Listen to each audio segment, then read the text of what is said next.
जैन का एक आंदोलन किया था और हमारी बात सही निकली तो लोकतांत्रिक तरीके से आंदोलन करने के लिए हमें मजबूर होना पड़ता है। सड़क युवाओं की सच्चाई की आवाज़ उठाई थी।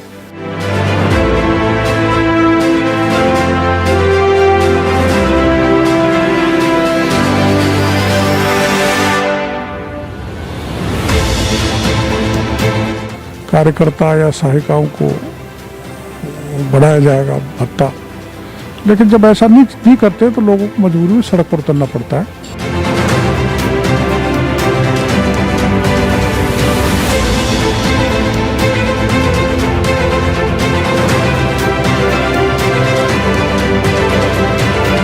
तो इतना वक्त क्यों लग रहा है सर एसओजी जांच पूरी होने में? युवा दिन प्रतिदिन इसी चीज की मांग कर रहे हैं। देखो, कुछ ऐसी तकनीकी सूचनाएं हैं जिनको इकट्ठा करने में समय लगता है।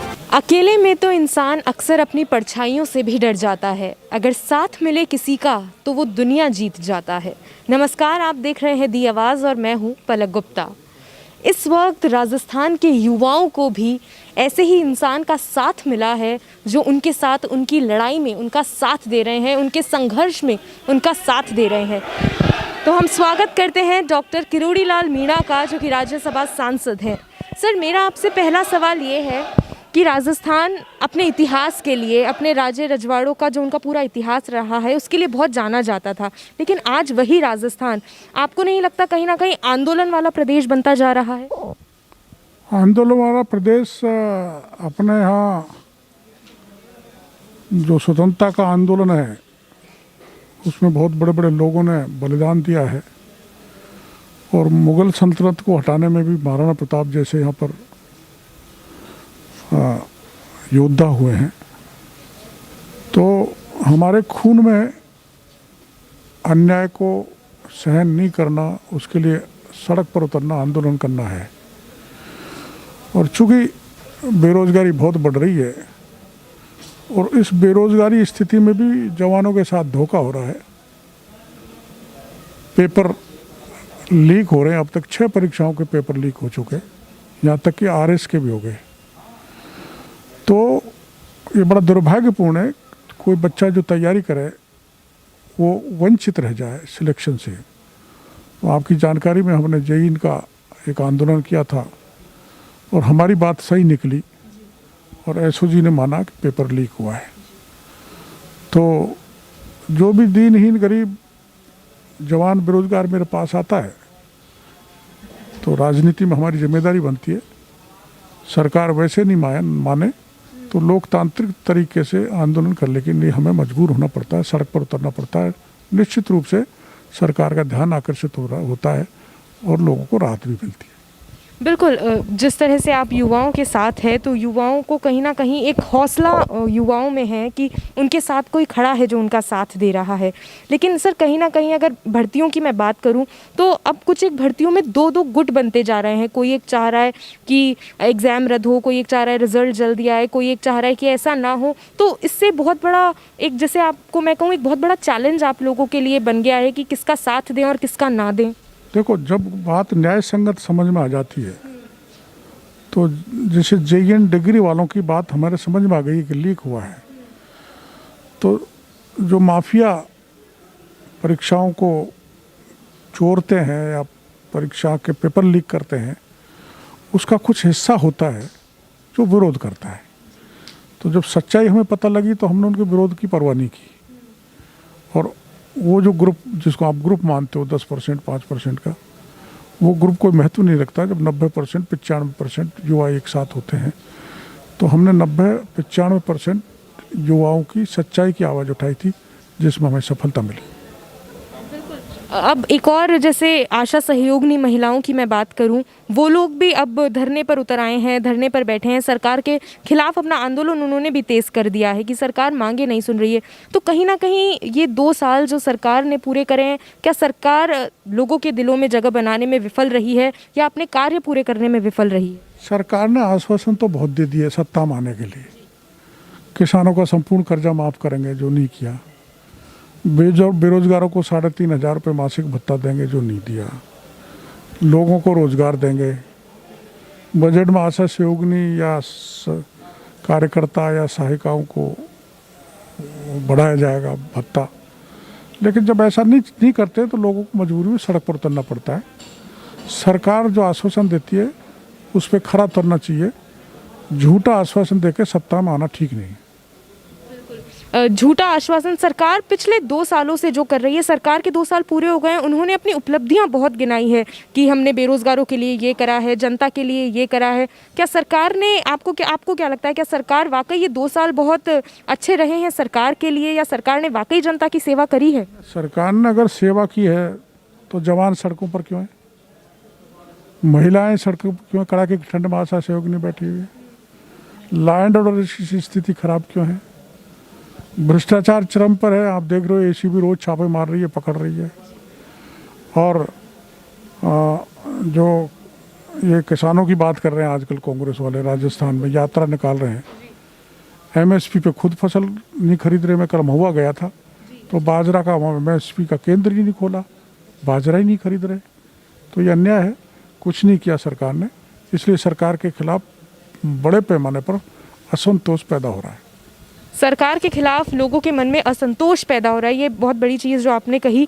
सरकार किसानों को लेकर, आपने बात किसानों की करी। सरकार अगर मैं जयपुर की बात करूं तो सरकार किसानों के लिए एक दिन के धरने पर भी बैठी थी कि हम धरने पर बैठे हैं, किसानों के साथ है। बीजेपी ने, केंद्र ने किसानों के साथ गलत किया है, उन्होंने बिल वापस लेने चाहिए, वो खिलाफ हैं केंद्र के। तो इस पर क्या कहेंगे? देखो, अखबारों में बयान देना, पत्रकार वार्ता करके तीसरी कर देना, सांकेतिक धरना, इनको मैं सांस्कृतिक कार्यक्रम मानता हूँ। कार्यक्रम हो तो मुद्दों पर उस ढंग से डटना चाहिए जैसे वास्तव में किसान डटे हुए हैं।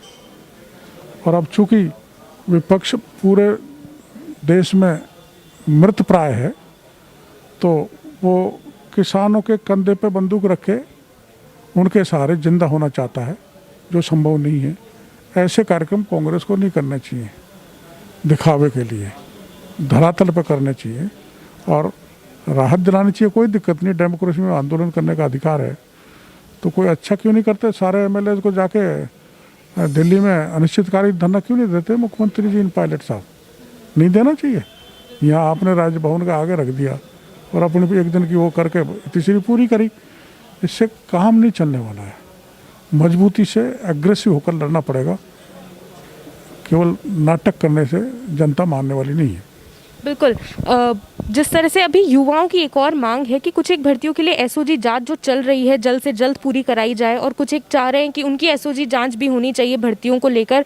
तो इतना वक्त क्यों लग रहा है सर एसओजी जांच पूरी होने में? युवा दिन प्रतिदिन इसी चीज़ की मांग कर रहे हैं। देखो, कुछ ऐसी तकनीकी सूचनाएं हैं जिनको इकट्ठा करने में समय लगता है, और मैं किसी प्रकार का शक न तो एसीपी पे न एसओजी पर प्रश्नवाचक चिन्ह खड़ा करना चाहता कि दोनों डिपार्टमेंट इस समय पिछले 3-4 महीने से अच्छा काम कर रहे हैं।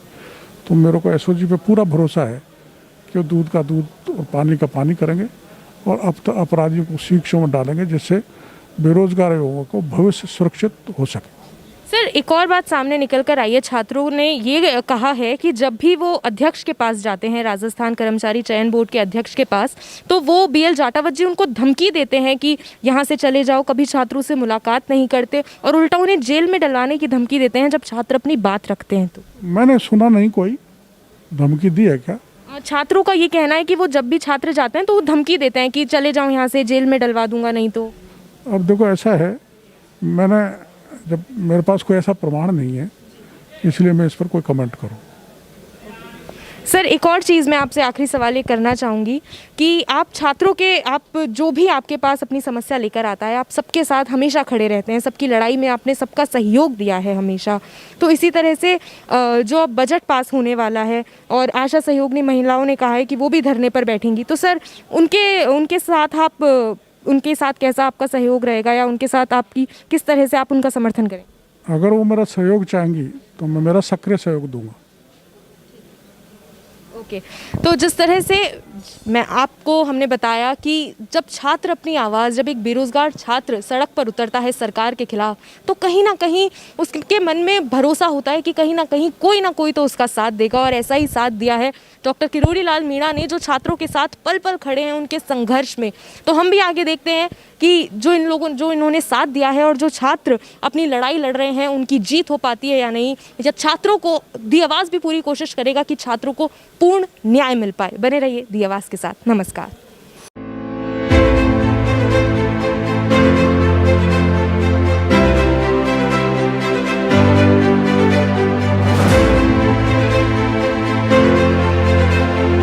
जैन का एक आंदोलन किया था और हमारी बात सही निकली, तो लोकतांत्रिक तरीके से आंदोलन करने के लिए हमें मजबूर होना पड़ता है। सड़क युवाओं की सच्चाई की आवाज़ उठाई थी।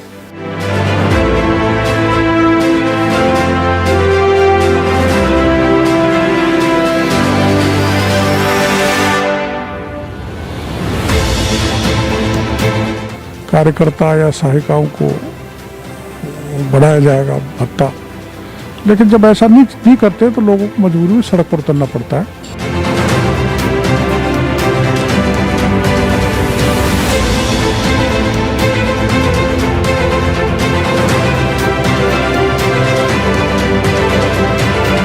तो इतना वक्त क्यों लग रहा है सर एसओजी जांच पूरी होने में? युवा दिन प्रतिदिन इसी चीज़ की मांग कर रहे हैं। देखो, कुछ ऐसी तकनीकी सूचनाएं हैं जिनको इकट्ठा करने में समय लगता है।